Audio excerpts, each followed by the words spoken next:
90% of dudes rapping, they ain't nice as me. 98% ain't live the same type of life as me. The judge gave me life and then they sent me where the life is be. That level 4 with depth and vice, the type of stuff they like to see.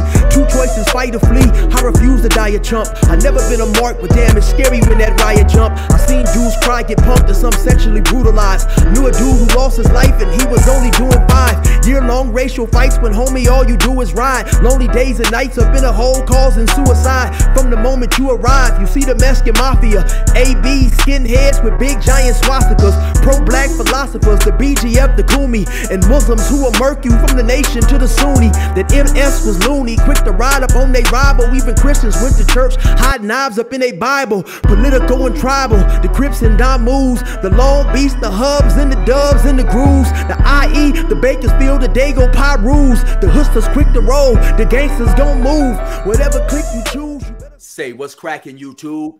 It's your boy 16 to life, and I'm back like I'm on a pro violation. Yard down. You know, today I had to hit y'all with that real hard yard down, man, because we got a real special guest today with us, a good friend of mine, Ndugu, Warrior Askari, good brother. I did a lot of time with him. He taught me a lot about surviving in prison, especially not necessarily so much surviving from the physical aspect, but surviving from a mental aspect, you know, and I really appreciate him for that, for giving me that type of information that was definitely necessary. I definitely want you guys to tune in. I've done a few stories about this dude. OG Chances, what's going on? How you doing? It's a pleasure and an honor, first and foremost, to even be back in contact with you. You know, I haven't seen you, I believe, since like 2005, and it's definitely an honor and a privilege to have you come on here and share your life experiences with us, your knowledge, everything of that nature. Without further ado, man, how you doing? I'm doing excellent, one day at a time. Let me say that I don't live the life that I used to live. I let that life go, but that life won't let me go. In the life that I used to live, I'm known as OG Chances. I'm from IE, the Inland Empire. I was born in Buffalo, New York. As a child, I ran around recklessly around Jefferson Street, Adams Street, North Division Street, South Division Street, Howard Street, Emsley, Adam, around School 75, around the Jefferson Projects and the JFK Center. When I matured into a man, it was in California. I don't claim Buffalo as my home. My home is San Bernardino, the Inland Empire. I've did many things in my life. I'm not proud of them, and I'm not ashamed of them either, because these are the things who made me who I am today. I've never did anything to anybody as far as wounding them or mortality who wasn't trying to do it to me. I created the ideology that I have to this day, which is etched in stone due to survival. I only went to, in school, I didn't graduate or any of that stuff. I self-educated myself on certain things. I studied books like the master Sun Tzu, The Art of War, The 48 Laws of Power. I don't know if that was Ralph Efforts. Books by Miyamoto Musashi, The Five Rings. Books by George Jackson, Blood in My Eye, and the Solid Dad Brothers. I studied a lot of books on Sigmund Freud, who is the founder of psychoanalysis. And I studied him because once I hit Pelican Bay, when I hit it, it was the modern day Alcatraz. Everybody who was Johnny Tough Guy and Billy Badass, they sent him to Pelican Bay. So I wanted to know, and everybody had life. Every other person had life without the possibility of parole, and 100 years ran consecutive. So I wanted to know what made people do the things they do. And I've learned from studying Sigmund Freud, like I said, is the founder of psychoanalysis, that everything that a person does, they do for a reason, whether they're conscious of it or they're not conscious of it. All you have to do is decipher their actions, because the action tells you everything you need to know I may listen to what a person says, but I watch their actions. I found that most people, they are opinionated, or their thoughts is of what they see. My thoughts go way beyond that. I'm not looking at what I can see. So I was able to perceive and discern a lot of things before they happen, or was able to alleviate them. Let me ask you a question, Chances, because you mentioned that you was born in Buffalo. So before we get into the prison stuff, let's talk about once you made it out to California. What age did you pull up in California? I was around 15 years old. Even though I've been back and forth, I learned how to fight in Buffalo, New York, and which there was already gangs there way before there was Crips and Bloods. About that. What were some of the gangs out there in Buffalo?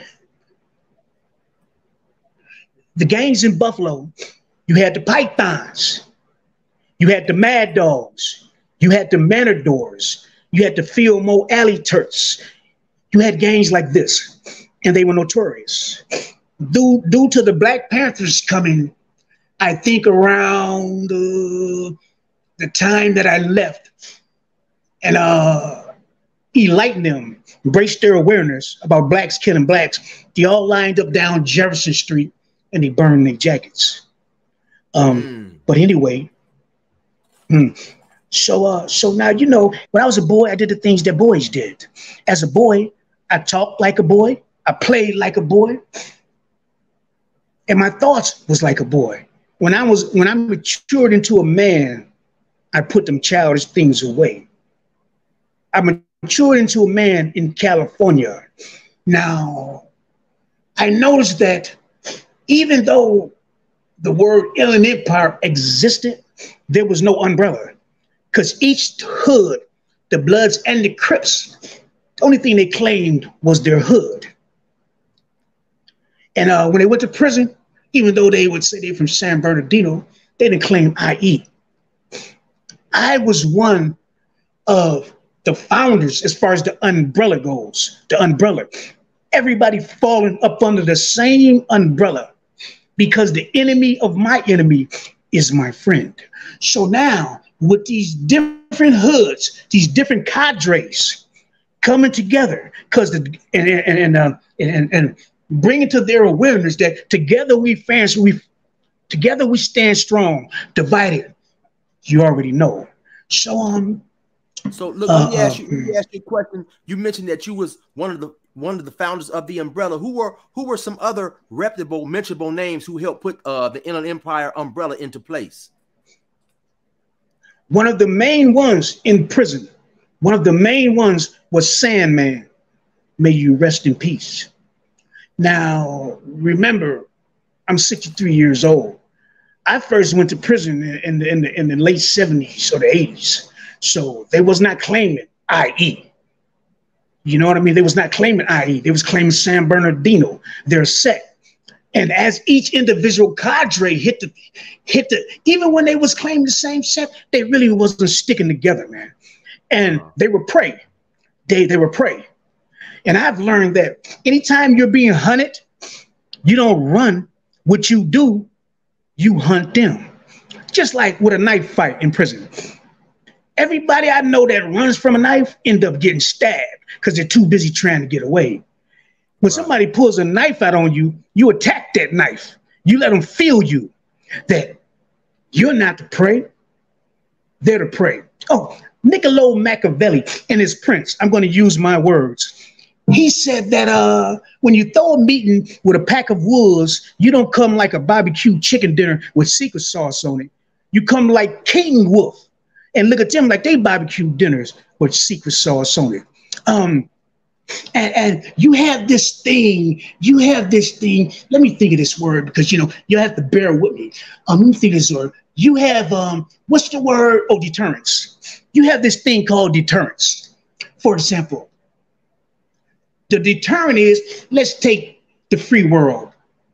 The society or the overseers, the police, the powers that be, they come up with this thing called death row, life sentences and all that. So it's a deterrent from a lot of people doing what they do. But if there is no deterrent whatsoever on your mind, you're going to do it. Let me give you an example. Like I said, Niccolo Machiavelli, he wrote a book called The Prince. Now, there was this conqueror. He was a known, well-known conqueror, had hundreds and 10,000s of Ascaris, soldiers. So one time he killed one of his followers, and the dude that he killed, his brother was on the yard. And every time he was, I mean, not on the yard, but in the army. So every time he should see his brother, man, I would use my words, use a buster, use a mob. I'm going to do you, keep it up. I'm going to do you just like you do your brother. One day he must have said that too many times. So one of his soldiers, who was the dude that he killed his brother, walked through 10,000 soldiers. Well, they didn't do nothing to him because he was one of the soldiers with a knife. He snatched that conqueror up off the horse and he stabbed him to death. Now, of course, the army killed him, but him being killed was not a deterrent from him doing what he did.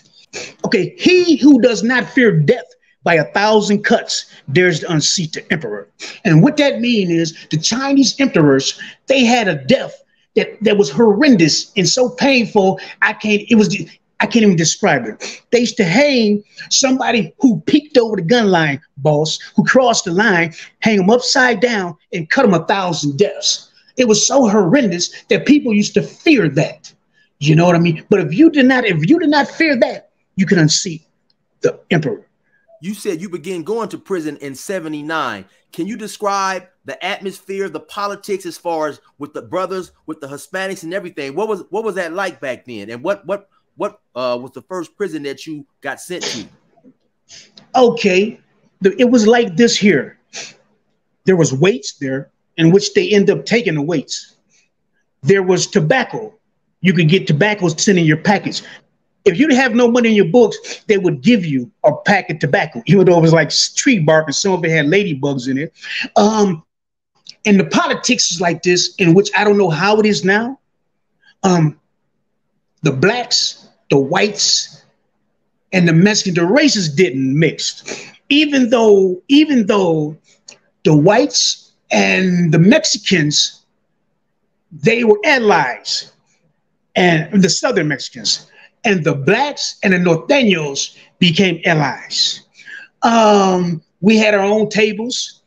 We didn't sit together. We didn't eat together. We didn't do anything together. And when one of us out the community got into a fight or a physical altercation, the whole penitentiary erupted. We had a policy. And the policy was, if one of our people do something wrong, you come tell us, we'll discipline them. But don't put your hands on our people.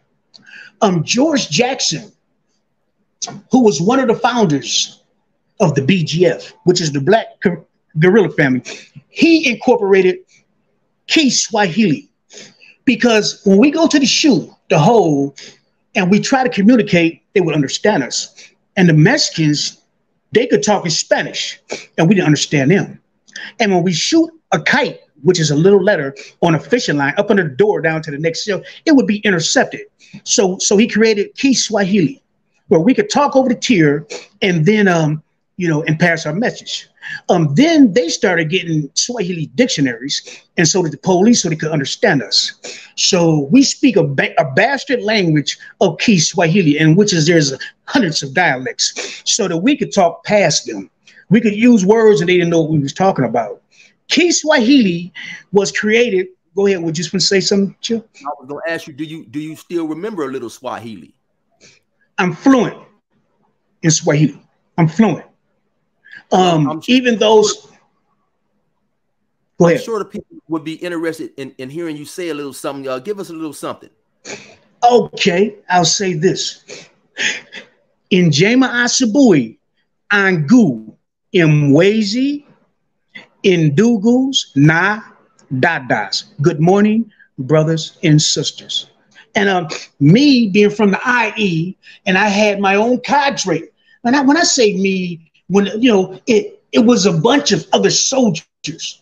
But this is my broadcast, it's my story, and I'm sticking to it. Now look, right. But now I had younger soldiers. I had younger soldiers, man. And one is Chill, 16 to life.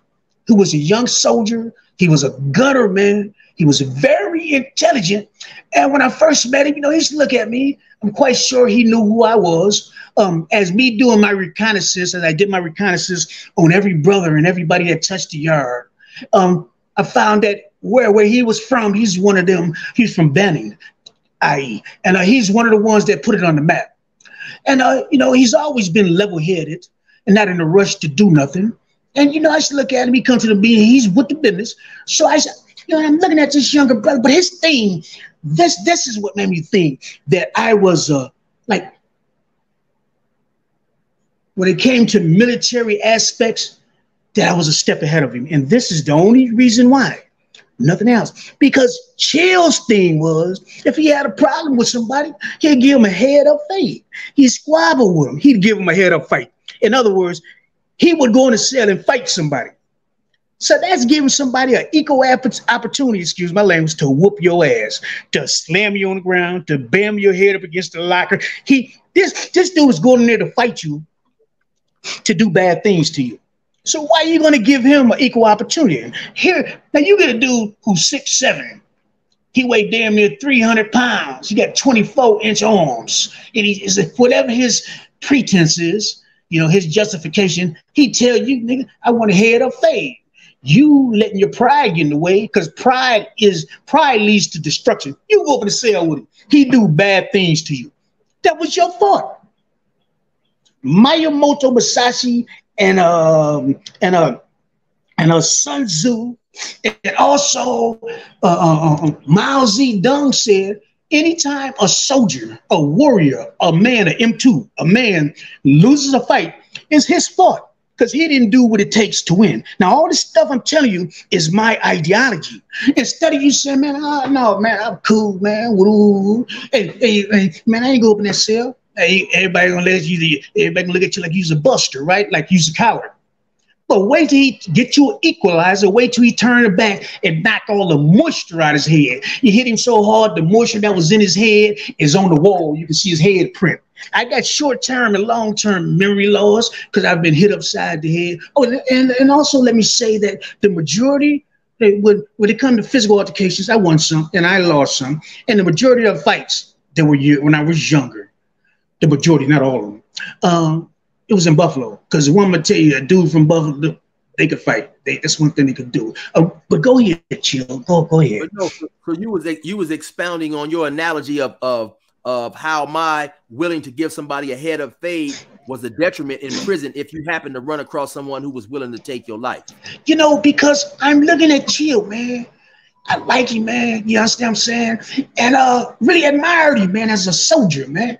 And you know, he had the heart of a gunfighter, because I'm gonna tell you, the gunfighter is the most strongest warriors I ever seen, because they walk up to each other and say, man, I think I'm fast and you go for it. And they shooting to the death. So I'm looking at him, and I'm saying to myself, no, look, man, I'm looking at Chill. Now remember, at this time, I'm little now because I done had health problems. But look, Chill, now I'm on Monster Swole, because I bust down like 2, 3, 4 times a day. I'm exercising, I'm eating everything. I go up in the chair. I'm finna get back to you. I'm regressing or whatever that stuff is. But and I look at everybody's table, and when they don't eat shit, say, brother, you gonna eat that bread? You gonna eat them mashed potatoes? I mean, you know, but Chill was a little dude, man. He only weighed about 150 pounds then. He said he weighed 160, but no, he didn't.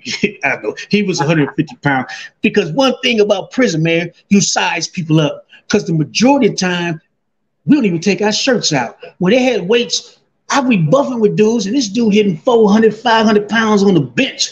I knew that dude had size up under his shirt, but I never seen him without it, because in California, man, we size each other. So, you know, immediately I go to sizing people up. First, I size up their physical condition. But then the most strongest part is their mental condition. I'm getting to it, huh? Let me stop you right here and just ask you, expound a little bit on why, when guys was working out, you know, back in those days when they had the weights, why they would, you know, why people didn't want to take their shirts off and let people see how big they was. The reason you never take your shirt off, man, because people get epiphany. They look at you and they get a bright idea. They get epiphanies. Like I used to have dudes, like the one little homeboy, and Chill can vouch for this. He said to me one day, he a little fat little mother. I guess he thought he could throw me around, even though I was old monster swole. He said, Chances, I think I can out-wrestle you. I can out-wrestle you. And my thought in my head was, fool, if you put your dick beaters on me, I'm going to kill you. But I told him straight up, I say, man, if you ever put your hands on me, I'm going to blast you clean out your boots. And I know a lot of people that don't know me, I'm not playing when I said that, man. All this is documented. It's recorded. You can pull it up, man. I told him I would blast him clean out his boots. His boots would be right here smoking, and he'd be laid way over there somewhere. That's how hard I'm going to hit him with that key suit. But anyway, I used to look at Chill, man, and I said, I pulled Chill over one day. I said, say, brother, I know you're a soldier and all that, man. You know, I know you got hands. But, man, you's a little dude, man. You might want to work out or something, man. Because I know now you got hands, but everybody got hands, man. One day you're gonna go up in the cell with a motherfucker, get to scrapping with a motherfucker, and he's gonna do bad things to you. You know what I'm saying? If you stay ready, you ain't got to get ready. Proper preparation prevents poor performance, which everything I told my young homeboys come to light. And on the yard, we stayed ready. We properly prepared, because every day we bust down. It was mandatory if you wasn't working that you go to the yard and we burping. We doing hundreds and hundreds of burpees. Then I got the homeboys on Usalama, which is security and on guard. While it's a line of, let's say if it's 10 of us, it's 5 that way and 5 as we face each other. We go down, they go down. We go down for hundreds. We do hundreds of these. And on each side of us, we got a homeboy who don't like to work out. Well, at least you got to show up, brother, show your respect. And he got Usalama. Don't watch us, you watch the crowd. And then we also got him on that side. So, you know, and it's soaked in the chill. So next thing you know, he started working out, because that was the only deficiency that I see. Other than that, and I must say, man, I was in a lot of altercations, and Chill was there right by my side, man, right by my side. And I used to tell people, man, okay, you may not want to come or think you don't want to come, but when we take off on somebody, you might as well come. Because when the dust settled and smoke cleared and you come to us, you already know when you comes back and we see, you know what time it is. And also, the damage that we're going to do is so much is when they see you, even though you didn't get down, since you was a part of the cadre, the umbrella, the IE umbrella, you know, you already know what they're going to do to you. And so when you first hit the pen back in the 70s, were you affiliated with something? Were you a part of something, or Crip Blood, or what did you push? Crip, IE Crip. It was IE projects, but IE projects, mostly IE project, but I kicked around with the Crip car, you know, and during this era in which, you know, I'm not gonna, and a lot of things that I'm not gonna go into, and a lot of people I'm not gonna mention for obvious reasons, and then there's a statute of limitations on certain things. But when I first went in, something happened, and I was accused of a 187, which is murder. And it took, I went to, I had to fight it for many years in court. But anyway, but you know, I would catch 2 more in the span of my tour duty as a soldier, as a scar representing IE. I would catch 2 more. It was 3 altogether. And as I did my tour duty in incarceration, remember that the prison industrial complex is only second to the military industrial complex. It's a multi-billion-dollar industry. It's not created to rehabilitate you. It's created to make money. And it's like a revolving door. Most convicts and inmates, because there's a big difference between an inmate and a convict. I was a convict. I wasn't no inmate. You had Mexicans, you had whites, and you had others. Now, the Mexicans and the whites, I give them much respect because they were soldiers. They was warriors. You know, I give them much respect, man. And what I loved about them was this. They were very disciplined and structured. You know, there might have been individuals that I didn't like, but nevertheless. And I am very, you know, like I said, you know, my mind jumps back and forth. So I talk, I don't talk, I kind of ramble. In Ironwood, which is just one pretty prison amongst money, because I've been to Soledad, I've been to Pelican Bay, I've been to Folsom, New Folsom, Old Folsom, Corcoran, Abno, all that stuff. The Pelican Bay was the first prison that I thought that I was going to make it all out of. Well, like I said, Pelican Bay was the modern day Alcatraz. You would hit a yard and everybody would post up with their homeboys. We stayed locked down 10 months out of a year. You're in your cell if you wasn't going to work for out of 24 hours, you're in your cell for 2 hours. You get 2 hours a yard. And they was we supposed to unlock at 9 o'clock. We might get out at 9:15, 9:30. So you only had a half an hour or 30 minutes of yard. Now in Pelican Bay, shoot, it's like a round. It's like let's take this as round. Just take this right here. Let's say this is round. It would come like this. These is the pods. These is pods going around in a circle.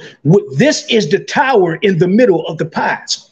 And in the pods, there's 5 tiers on the top, 5 tiers on the bottom. And you come out your cell, you have to go to your shower. You have to go to shower. They give you, you have one uniform that you have to wear out. So you're walking around in your boxers.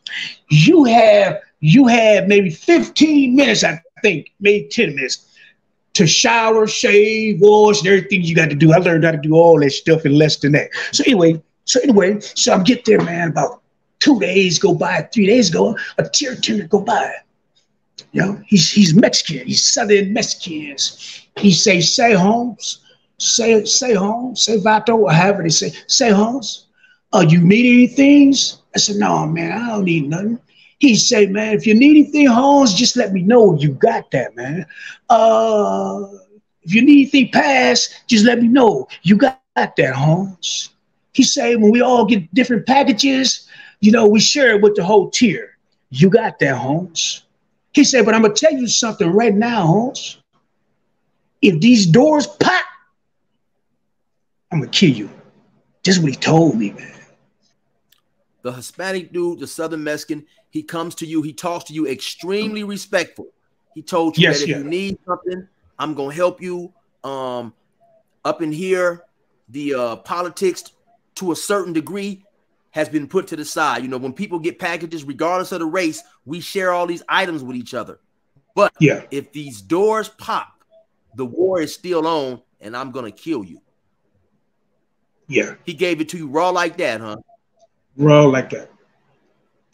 Raw like that. Hey, that was deep. How did you process raw like that? You know, man, look, I don't have to get ready. You know why? Because I stay ready. And him telling me that, man, it was just is what we do. And I told him like this. I say, man, that's a boomerang right back at you, because the feeling's mutual. Now, when I got up in there, they already knew who I was. And remember, I had a 187 on the Mexican, the first one. And maybe the second one. But look, a lot of people say to me, as we was doing things, this ain't business. I mean, this ain't personal. It's only business. This is where they took it. But every time somebody said it to me, this ain't personal. It's only business. See, with these things, it wasn't business with me. It was personal, man. How somebody, anything that's dealing with me is personal. So I didn't fall up under that belief. It's not personal. It's only business. This is personal with me. So anyway, I was saying so you know, and dude was like, he was tattooed up, man. He was tattooed up. You know what I mean? He had his shirt off. You could see it. And I looked in his eyes, man. because, you know, I don't break eye contact with, you know, back then. After a while, I stopped looking at people's eyes and I would look straight ahead, or I'd wear these glasses they call Lopes or Murder Ones. They're dark glasses so nobody can see your eyes. And the reason I would do that is because you may be walking and make contact with somebody. You not meaning no harm, he not meaning no harm, but since y'all made contact, neither one of y'all was gonna break it. So since none of y'all break it, so now there's an attitude jumping off. And most likely when the attitude jumps off, it's going to be a physical altercation. Because my ideology and my belief is all issues have to be addressed. I don't care how small it is, because something small grows into a monster like Frankenstein. And just like if you have a beautiful garden and a weed pops up in your garden, if you don't kill that weed off and you got to snatch it out by the roots, that weed will kill off your whole garden. Now, Sun Tzu said the highest level of the art of war is the art of fighting without fighting. Where's those?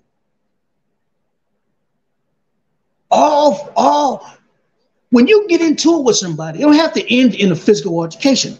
You can whip them with your mind.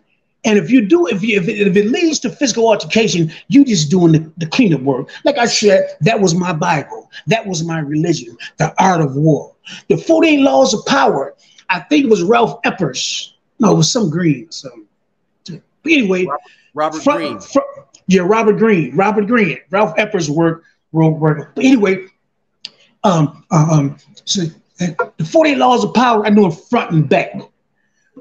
The first law of the 48 Laws of Power, because I don't know them all now, but the first one is never outshine the master. It took me a while to understand that. But my favorite one was Law 15, destroy your enemy totally. It's like a fire. If there's a fire, you have to put out every ember. If you leave an ember lit, it can start a whole nother fire. So you may destroy your enemy. It don't have to be a physical altercation, but you take all the wind up out of him. You take everything up out of him where he don't want no more problems. I wouldn't let nobody who wasn't from IE and sell me.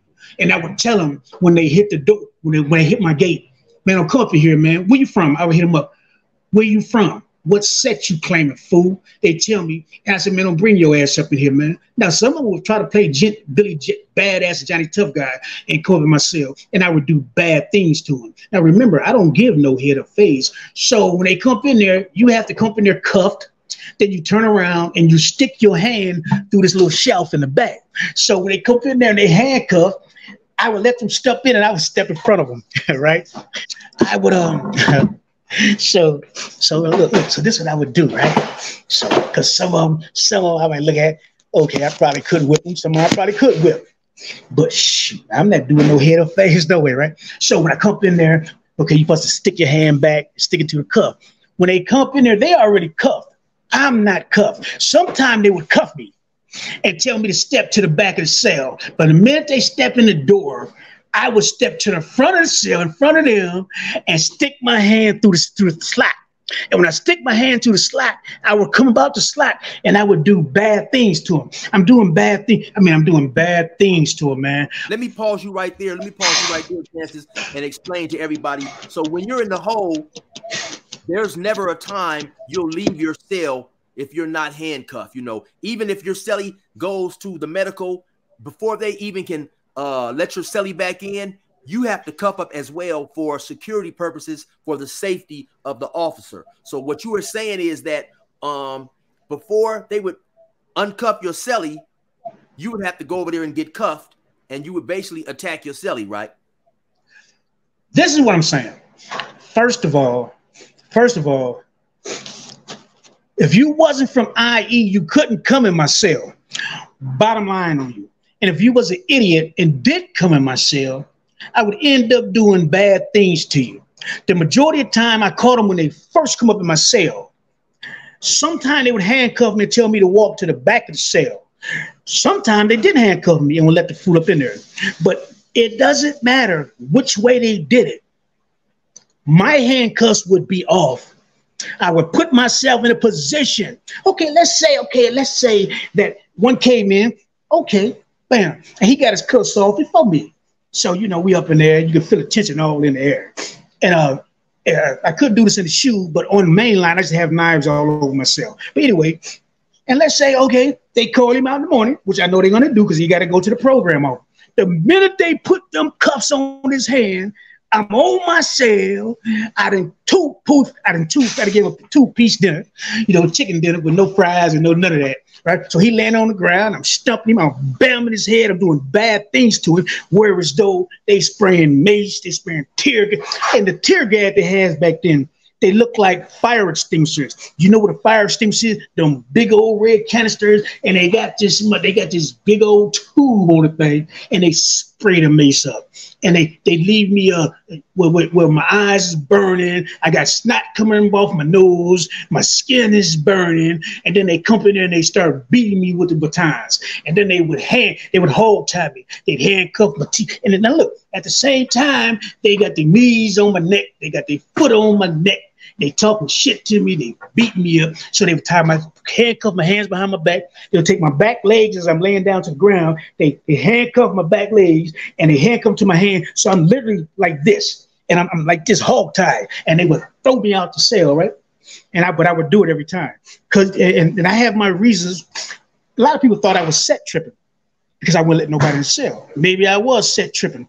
But this was out of survival, because you'd have to be a fool to let somebody come in the cell with you if it's not a set that's your allies. I want you to expound on why if a person wasn't affiliated with what you represented in prison, you would not allow him to his cell. You would not allow him this is right. Okay. The California is the gang banging capital to the world. They talk about other cities like Chicago, all that. Okay, y'all do what y'all do, but you ain't never been to California. Now, each set cadre of gangbangers, cadres, is Crips and Bloods. They're like armies. They're like every country has an army. Every hood in California neighborhoods, it might be 15 neighborhoods that way, 10 neighborhoods that way. That's a hood. Each country has a flag that they flag. So now, I'm from IE. At this time, nobody looked at IEs in a preferable manner. So now let's say my cellie is somebody from another set. First of all, if something jump off, I don't even know if you're gonna fight. You know what I mean? Because we're up in the cell together. But the main reason is because somebody from my set might get into it with somebody from your set, and I don't even know about this. You come in here and you do bad things to me. This ain't just gonna happen. And this has happened to a lot of my comrades. And I pushed it. If they're not from IE, don't let them up in the cell. Let's say it's a reputable dude, because if he's reputable, he's a good dude, he's reputable. And like me, I had went to sales, and mother tell me you can't come in here. I say, well, look, brother, I just got here. I ain't Johnny Tough Guy, I ain't Billy Badass. Give me to the morning, and I'll be out in the morning, which is understandable with convicts. Okay, they threw me up in here because you got what's called MAC reps. You got reps that represent each hood. And they're going to come to your cell, and you would get at them and explain to them, and then they would get you in a cell that you could live in. You know what I mean? Let me pause you right there, right? And the reason that I want you to expound on that, and you gave a great analogy, is because I've heard of similar situations. Dudes get into it on the yard. A dude came back, like you said, 2 different organizations got into it on the yard. One particular dude, a homie, was in the cell with somebody else. They was both Bloods, but the homie claimed IE. The other Blood ran with the LA Bloods. So now, after the altercation happened on the yard, the Blood who wasn't from IE called his homie in the cell. And so when the homie from IE came, the Blood from IE, the Blood from LA had his homie hiding under the bunk. And so when the homie from IE came in the cell and shut the door, they both jumped up and jumped him and beat him up due to this altercation on the yard. And I had a similar experience. I'm in the cell with somebody. from a different area from LA. My homies get into it with his homies on the yard. Me and this dude had been cellies 5-6 months. Good relationship in the cell. Everything was solid.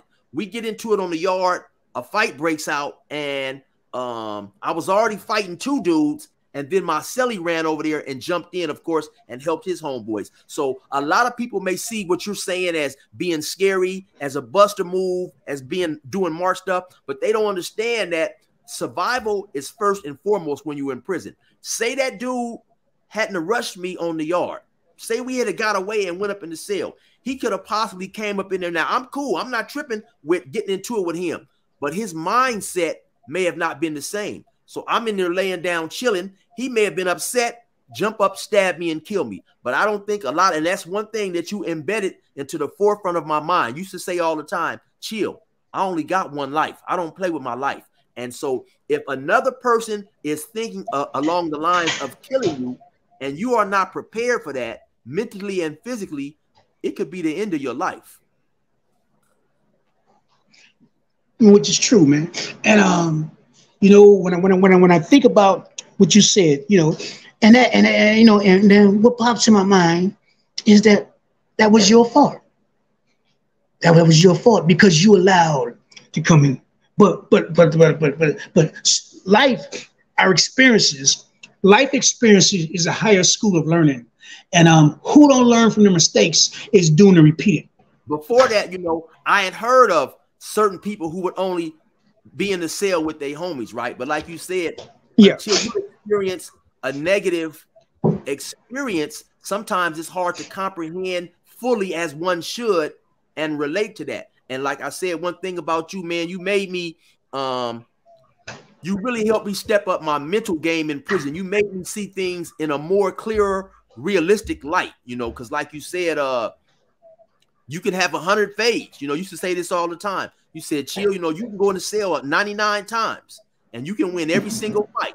But then you go up in there on that 100th time and you run across a dude like me that's not going to do no head of phase, and he pulls a knife out and he stabs you and kills you and leaves you in the cell. Where's all those 99 fights going to get you? So I don't think, and you know, I definitely can say this without any shame, without a doubt. When you came to prison back in the 70s, much more treacherous when I came to prison. So you saw and experienced many things that I didn't see, that I didn't have to go to, that made you the person that you are today. So I just like to say that, you know, even though you the homie, I like to say to anybody out there, before you knock his ideology and the way he lived his life, you would definitely have to experience what he went through and what he lived through in order to understand what brought him to form the ideology that he ended up harboring, I guess. Like I said, it's etched in stone. These things etched in stone. And I slept it, I drunk it, and I lived it. And you know, I've seen a lot of horrendous things done to victims. I've seen them get raped. I've seen men turned into girls. I'm 63 years old. I spent more time in prison than I have in the free world. But anyway, yeah, they put me in the shoe everywhere I went. Everywhere. I wouldn't be on the yard long. They put me in the shoe. When people get to dropping kites on me because, you know, there was no ifs and doubts about it. I probably was going to get into. Well, anyway, anytime you're locked up, you're going to be in a physical altercation. If you think that you're not, because you're around hyenas. Because of these events and things that happen in my life, I have post-traumatic stress. When I walk down the street at night, I look for the ninjas in the trees. I find myself looking to the side for the demonic forces that lurks in the darkness. You know, I don't live that life no more. I let that life go, but that life won't let me go. So, you know, I understand, I comprehend it. You know, a lot of people tell me I'm institutionalized. I don't see it, but I find that, you know, I went to church about 3 times this month. Even in the church, they had little chairs and stuff like that. I would grab a chair and I would take it all the way to the back and sit in the back.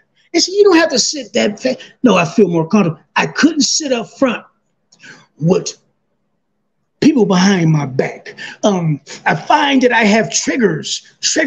Somebody may say something and it sets off a trigger. And they don't mean it the way this trigger is. It's like when you have a Vietnam vet walking down the street and a car backfires and he hits the ground. I would love to do another interview with me because I haven't even scratched the surface. I just set things, as I say, I don't talk in chronological order. Certain things I'm not going to speak on, certain names, for obvious reasons and the statute of limitations. And all the things I speak on is documented.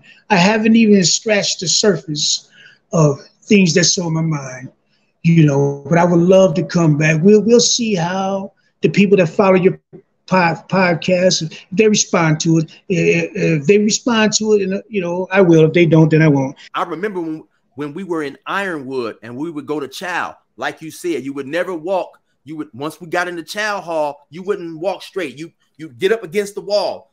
Everybody's walking this way with their backs this way. You'd get up against the wall like this right here, and you'd sidestep. That way you can see the guys in front of you. You can see the guys inside, behind you. And the homie Pee Wee, I know you remember the homie Pee Wee, my homie from my hood, the white whip. Yeah. He used to always say, man, Chances is really, really watchful, man. And he must have really been through a lot. He said, man, Chances don't trust a soul. You know, he said that you wouldn't even let the homie stand behind you. Man, look, man, even, you know, and then, you know, a lot of the homeboys didn't want to come to cell with me. Because, you know, a lot of them will go up in there and box. They get in a fight, they box, and then it's all like everything is good. And I have told the homies, man, I told them, man, you move in the cell, you ever put your dick beaters on me, you ever touch me, man, I'm going to blast you keen out your, oh, we the homeboy. You know, I don't give a damn, nigga, we men. You don't put your hands on me to do great bodily harm. Nigga, you know, because, come on now. And no. As a man, we ought to be able to talk about it. If we don't agree, I'll give you your room. You give me my room. You know what I'm saying? So, you know, yeah, chill. You know, chill. You know, man, you were Sellies, man, and you never had a problem, even though I know you didn't agree on all the things, me busting down and a lot of, you know, because, you know, I work out first thing in the morning and, you know, all this. She's like, man, we up in here, man. We, you know, took off on the yard, and, you know, me and the homeboy, we up here chilling. No, ain't no chilling. Ain't no rest in this, man. This 24/7. We don't get no breaks in this shit. I never had a problem with you busting down, but Chances, you know, I want everybody to know, man, it was hot as hell. We was in Ironwood. It was the summertime. It was about 110, 15 degrees, man. We in that small cell. And then, you know me, I wasn't eating none of that food. You know, I'm an extremely picky eater. You know, they giving us liver. I used to call you, I used to call you bourgeois. Yo, with this old bourgeois shit. Yeah, I can't hear you, Chill. I can't hear you. No, you're right. And I used to say, here, Chances, you want this liver? You want these eggs? And first couple of days, you was like, oh, hell yeah. Then after about the 4th or 5th day, you said, hey, Chill, you all right, man? You ain't eating. I said, no, man. I said, I don't eat a lot of this stuff. So, yeah, you know, it was too hot back there, man, and all that. But it definitely was a pleasure, man. It's definitely a pleasure recontacting with you. I don't care what the subscribers talking about, even though I know they'll want you back. I definitely want you back, man, and we're going to make it happen. So I held up enough of your time so far today. Enjoy the rest of your day, man. Like I say, don't be a stranger like you told me. I'm not going to be a stranger. We definitely going to make it happen, man. One of the most authentic historians on prison and just a historian about life in general, man. Definitely appreciate you for coming through.